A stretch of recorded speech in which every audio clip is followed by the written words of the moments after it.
के बाद आप सबका फिर हार्दिक अभिनंदन। माता जी, आपके साथ में चर्चा चल रही है विभिन्न धर्मों के बारे में, और ये जानकर बड़ी खुशी हुई कि आपने कहा कि जो जैसे इस्लाम है, सिखिज़म है और क्रिश्चियनिटी है, बौद्धिज़्म है या जैनिज़्म है, या बहुत सारे जैन के फॉलोअर्स हैं और वर्ल्ड के और बाकी जितने भी सारे जितने, ये एक व्यक्ति के मत के आधार पर ये सब बने हैं। लेकिन निकले तो परमात्मा से ही सब, निकले तो एक ही परमात्मा से निकले, सब परमात्मा से, मूल सबका एक है। अपना मत उनका था, एक विचारक है, एक इनकी सोच है, एक फिलॉसफी, और इन्होंने इस प्रकार, ये एक बड़ी विशालता है कि भगवान की इस सृष्टि में ऐसे मेधावान व्यक्ति प्रकट हुए, और कोई भी मत हो, कभी कोई मत किसी को बुरा कार्य करने के लिए प्रेरित नहीं करता। बिल्कुल माता जी। कोई कभी किसी को हिंसा का मार्ग नहीं बताता, कोई किसी से द्वेष करना नहीं सिखाता, कोई किसी से झगड़ा करना नहीं सिखाता, कोई किसी भी धर्म, किसी भी मत में मैं समझती हूँ कि मानवता को मिटाने का कोई धर्म किसी को सिखाता नहीं है।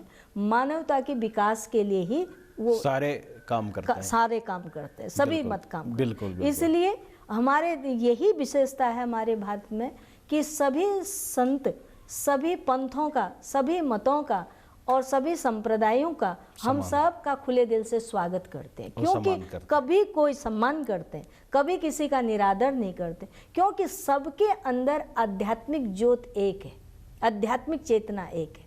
भले वो किसी भी मत का हो, किसी भी संप्रदाय का हो, किसी भी पंथ का अनुयायी हो, किसी भी भाषा का बोलने वाला हो, विविधता में एकता है।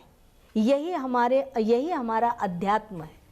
तो वो अध्यात्म की दृष्टि से हम देखते हैं तो यहाँ दूसरा कोई है ही नहीं, ने नानासि किंचनम, कोई दूसरा है ही नहीं, एकमेवा अद्वितीयम, एक ही तत्व है जो सचराचर में, सब में, जल में, थल में, नभ में, प्राणी मात्र में, सचराचर में जो व्याप्त है वो एक है। इसलिए हम कहीं किसी प्रकार का भेद नहीं करते, किसी से नहीं करते। ये आध्यात्मिक दृष्टि है, अध्यात्म की सोच है, अध्यात्म का चिंतन है कि हम सब लोग, इसीलिए कहा कि मैं ही हूँ, अहम ब्रह्मास्मि, मेरा ही ये स्वरूप है, मुझसे कुछ अलग नहीं है। इसलिए ना यहाँ सिख अलग है, न जैन अलग है, न कोई पंथ अलग है, मुसलमान अलग है, न क्रिश्चियन अलग है। वो कौन है? जो मैं हूँ सो तू है, जो तू है सो मैं हूँ। यही उनके ग्रंथों में भी यही लिखा है, यही लिखा हुआ। माता जी, यहाँ एक मत रह जाता है, हाँ। मत तो नहीं कह सकते हैं, लेकिन एक समुदाय रह जाता है, हाँ। जो अपने आप को हिंदू कहते हैं, हाँ। तो ये क्या, ये किसी मत को के फॉलोअर्स हैं, किसी सिद्धांत के फॉलोअर्स से? ये तो रह गए, जैसे हमने कहा प्रॉफिट मोहम्मद थे, उनके मत से इस्लाम बना, जीसस क्राइस्ट के मत से क्रिश्चियनिटी बनी, गुरु नानक देव जी के मत से सिखिज्म बना, गौतम बुद्ध के मत से बुद्धिज्म बना, महावीर के मत से जैनिज्म बना, वैसे ये चला गया। एक और भी लोग हैं इस संसार में जो अपने आप को हिंदू कहते हैं, तो उनका क्या, उनका तो कोई है ही नहीं। उनके तो बहुत सारे भगवान हैं, राम भी है, कृष्ण भी है, शिव भी है, पार्वती भी है, बजरंगबली भी है, तो बहुत सारे देवी देवता है। तो ये किसी मत को फॉलो करने वाले लोग हैं कि या सनातनी है, क्या है ये जो हिंदू शब्द है, ये है तो आर्य, सिंधु नदी से इधर की जो सभ्यता में वो हिंदू कहने लगे। अन्यथा जो मैंने कहा सनातन की, ये जो जिन्हें आप हिंदू कह रहे हैं, ये सनातन धर्मावलंबी लोग हैं, सनातन को मानने वाले लोग हैं। और सनातन धर्म के अंदर बहुत देवी देवता हैं। आपने कुछ ही के नाम कर गिनाए, यहाँ 33 करोड़ देवी देवता है। 33 करोड़ देवी देवताओं में सनातन धर्मावलंबी वो है जो भगवान के नाम पर वृक्ष को भी पूजता है, नदी को भी पूजता है, पर्वत को भी पूजता है, वनों को भी पूजता है, पशु को भी पूजता है। बिल्कुल। जिसकी दृष्टि में सब भगवान है, कण कण में भगवान है। जो भगवान को सर्वव्यापक दृष्टि से देखे सो सनातन, जो भगवान को जन जन के मन मन में देखे सो भगवान, सो सनातन। तो सनातन की दृष्टि में ये तो हमारी बड़ी अच्छी बात है कि हमारे यहाँ इतने देवी देवता हैं। इसमें भाई तुम किसी को भी मान लो, राम को मान लो, कृष्ण को मान लो, दुर्गा को मान लो, हनुमान जी को मान लो, जिसको चाहे तुम उसको मान लो, पर एक पर निष्ठा रखो। एक पर निष्ठा रख करके एक को देख के एक ही के रूप में सबको देखो। हनुमान जी आपके इष्ट हैं तो सर्वोपरि आप हनुमान जी को समझिए और हनुमान जी में ही राम जी के दर्शन करें, हनुमान जी में ही कृष्ण जी के दर्शन करें, हनुमान जी ही दुर्गा बनी, हनुमान जी ही शिव जी बने, हनुमान जी ही राम बने, हनुमान जी ही कृष्ण बने। अर्थात समय समय पर यही रूपांतरित होते रहे, तत्वतः केवल हनुमान ही है, ऐसा समझ करके तुम उपासना करो। इस प्रकार की जो दृष्टि जो हमें मिली वो हिंदुओं को मिली है। इसलिए हिंदुओं के देवी देवता अनेक होना और हिंदुओं के धर्म ग्रंथ अनेक होने का कारण ये है कि हमारे यहाँ हिंदुओं के पास ये स्वतंत्रता मिली कि तुम स्वतंत्र रूप से सोच सकते हो, तुम स्वतंत्र रूप से बोल सकते हो, तुम स्वतंत्र रूप से अपने मत को लिख सकते हो, कह सकते हो। जो हमें ये मौलिक स्वतंत्रता मिली, इसीलिए हर महापुरुष ने जिसने भी अध्यात्म में कुछ चिंतन किया, उसके अंदर जो भाव आए उस भाव को उसने अभिव्यक्त किया अपनी लेखनी के द्वारा। हमारा एक ही ग्रंथ है केवल गीता, आज उसकी 90 भाषा में टीकाएं हैं। हमारा धर्म हमेशा संकट मोचक है, वो संकटों को दूर करने वाला है, वो कभी संकट से ग्रसित होने वाला नहीं है। इसलिए ये विशेषता है सनातन धर्म की। माता जी यहाँ पर एक जिज्ञासा मेरी भी है और हमारे दर्शकों की भी है। हाँ। कि अब हम जितने मत कहे या हम सनातन की बात कर रहे हैं, हाँ। इन सबको बनाने वाला तो एक ही है, परमात्मा तो एक ही है। परमात्मा एक है। तो वो कैसे हैं? वो गॉड है, वो अल्लाह है, वो भगवान है, वो कैसे हैं? वो मानव का शरीर धारण करके बैठे हैं, पशु का शरीर धारण करके बैठे हैं, या वो जिसको अभी दो फिलॉसफीज है, एक को कहते हैं निराकार, एक को बोलते हैं साकार। तो साकार है कि निराकार है? कैसे है परमात्मा? परमात्मा साकार भी है, परमात्मा निराकार भी है। दोनों कैसे हो सकते हैं? वो इसलिए हो सकता है निराकार, इसलिए है कि कौन सा आकार उनका नहीं है। जो सर्वाकार में हो, जो सर्वाकार में हो वो साकार, और जो सर्वाकार से परे हो, सभी आकारों से परे हो, वो निराकार है। क्योंकि वो आकार शरीर न रहने के बाद भी जो रह सकता है और शरीर के रहते हुए भी जो रह सकता है। आप देखिए ना, आप साकार भी हैं, आपकी चेतना, आपके भीतर की आत्मा, जिसे आप परमात्मा कह रहे हैं, आप उसके लिए दूर क्यों जाते हैं? उसके लिए दूर मत जाइए, वो आपके पास में है। हम लोग ये तो जानते हैं भगवान कहाँ है। अरे भगवान सर्वव्यापक है। जब सर्वव्यापक है तो सर्वव्यापक में मैं भी तो हूँ। बिल्कुल, मैं सर्वव्यापक से अलग थोड़ी हूँ। मैं क्यों कहूँ कि वो सर्वव्यापक है? मैं तो कहूँगी परमात्मा मेरे पास है, मेरे अंदर है, मेरे भीतर मैं ही हूँ। तो मेरे शरीर के उस जो पंचभौतिक शरीर है तब भी वो है, जब ये शरीर नहीं रहेगा वो तब भी रहेगा। शरीर के न रहते हुए भी वो रहता है, इसलिए वो निराकार है। शरीर के रहते हुए भी वो रहता है, इसलिए वो साकार है। वो अणु में भी है, वो महान से महत्तर में भी है। इसलिए कौन जान सकता है उनकी महिमा को? न मनुष्य जान सकते हैं, न देवता जान सकते हैं, और न देव ऋषि मुनि जान सकते हैं, न कोई उनकी महिमा को नहीं। वो अनंत है, असीम है, जिसका कोई पारावार नहीं है। वो अनंत असीम कभी किसी का सीम नहीं हो सकता, बुद्धि का विषय नहीं हो सकता, बुद्धि विषय से परे है। इसीलिए हम उन्हें अगोचर कह देते हैं। जहाँ तक हमारी इंद्रियां नहीं पहुँच सकती हैं, इसलिए हम उन्हें अगोचर कहकर संबोधित कर देते हैं। तो ये एक मानव की हार भी तो हो सकती है कि जिस चीज़ को हम पा ही नहीं सकते हैं, तो हम ये कहते हैं कि भाई ये हम तो इस चीज़ को पा नहीं पा रहे हैं, खोज ही नहीं कर पा रहे हैं। उस जहाँ हमारी बुद्धि, जहाँ तक हमारी बुद्धि पहुँच सकती है, सोच सकती है, हम वहाँ तक तो कह देते हैं हाँ ऐसा हो सकता है। उसके बाद हम बोलते हैं कि ये नहीं, ऐसा नहीं हो सकता, आप ये डिफाइन ही नहीं कर पाएंगे। नहीं कर पाएंगे। तो जहाँ बुद्धि की गम्यता नहीं है, वहाँ से अध्यात्म शुरू होता है। अच्छा, वहीं से स्टार्ट होता है, वहाँ से अध्यात्म प्रारंभ होता है। माता जी बहुत अच्छा लगा आपके साथ में। अंत में हमारे दर्शकों के लिए आप क्या कहना चाहते हैं? बहुत सारे युवा लोग हैं पूरे भारत में, भारत के बाहर के देशों में भी, जो ये प्रोग्राम देखेंगे, हमारे लाखों लोग देखेंगे ये कार्यक्रम को। तो एक साधारण परिवार में जो व्यक्ति रहता है उसको अपनी जीवनी भी चलानी है, पैसा भी कमाना है, पढ़ाई भी करनी है, नौकरी भी करनी है, और संसार भी चलाना है, शादी भी करनी है। ये तो गृहस्थ धर्म है तो चलाना पड़ेगा। जरूर। और नेता है तो उसको अपनी नेतागिरी भी चलानी है, सब ज़रूरी है। साथ साथ में आध्यात्मिक व्यक्ति भी बनना है ताकि उसका संतुलन बना रहे।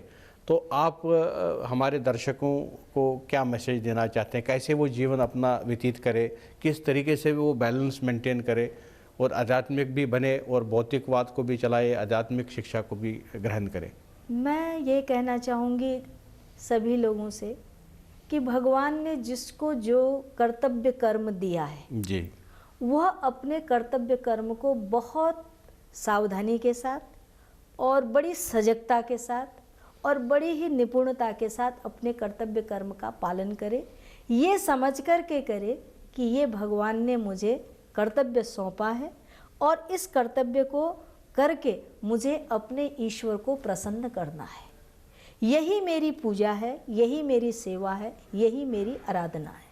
और अपने कर्तव्य को कभी कोई व्यक्ति छोटा नहीं समझे, काम कभी कोई छोटा नहीं होता है।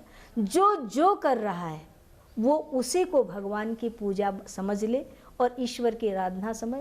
उसके लिए कर्म करते हुए ये कभी न सोचे ये कर्म जो मैं कर रहा हूँ ये केवल संसार के लिए नहीं है, इस कर्म से मुझे अपने ईश्वर को रिझाना है, यही मेरी पूजा है, यही मेरी उपासना है, यही मेरी वंदना है। ये समझ करके अपने कर्तव्य कर्म का पालन करते हुए वो व्यक्ति ये विचार करे कि मुझे जो भगवान ने संसार में भेजा हुआ है तो मेरे जीवन का एक उद्देश्य है, एक लक्ष्य है। मेरा लक्ष्य यही है कि मैं उस परमात्मा को जिसने मुझे मनुष्य शरीर देकर इस संसार में भेजा है, मैं उसके दिए हुए इस कर्म को करते हुए मैं उनको समझ सकूं, उनको प्राप्त कर सकूं, उनकी पहचान कर सकूं। जिसने मुझे इस संसार में भेजा है उसे मैं पहचान सकूं, जान सकूं, उसे प्राप्त कर सकूं और मेरा कार्य उनकी प्रसन्नता के लिए हो और उसके साथ जिसने मुझे पैदा किया उसके मैं कुछ काम आ सकूं। भगवान मुझे अपने कार्य के लिए निमित्त बनाए, भगवान के किसी काम में आ सकूं, ये मेरा सौभाग्य होगा। ये समझ करके उसे संसार के कार्य सब करने चाहिए। कार्य करने में कोई वो नहीं है, परंतु मैं ऐसा कभी नहीं कहूँगी कर्तव्य पलायन बन करके भगवान को नहीं प्राप्त किया जा सकता। कर्म करते हुए कर्म योगी बनकर ईश्वर को प्राप्त किया जा सकता है। बहुत बहुत धन्यवाद माता जी। इस सेशन में हमने माता जी के साथ में चर्चा की और यहाँ हम यही खोज करके निकल रहे हैं और हम सबके लिए बहुत बड़ी लर्निंग है। जीवन में आध्यात्मिक होना इतना ही आवश्यक है जितना आपका भौतिक जीवन या शिक्षा।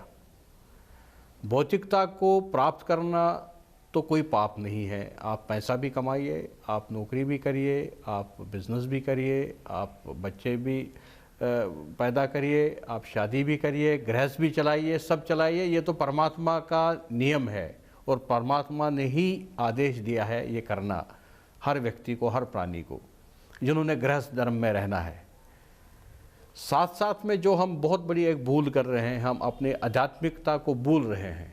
तो हमें महापुरुषों के सानिध्य में जाना चाहिए, महापुरुषों से हमें शिक्षा लेनी चाहिए, उनसे ज्ञान प्राप्त करना चाहिए ताकि हम आध्यात्मिक भी बने और हमें आत्मविश्वास बढ़े, आत्मबल बढ़े हमारे और शांति प्राप्त हो और हम अच्छे मानव के रूप में इस संसार में उभरते रहे, काम करते रहे।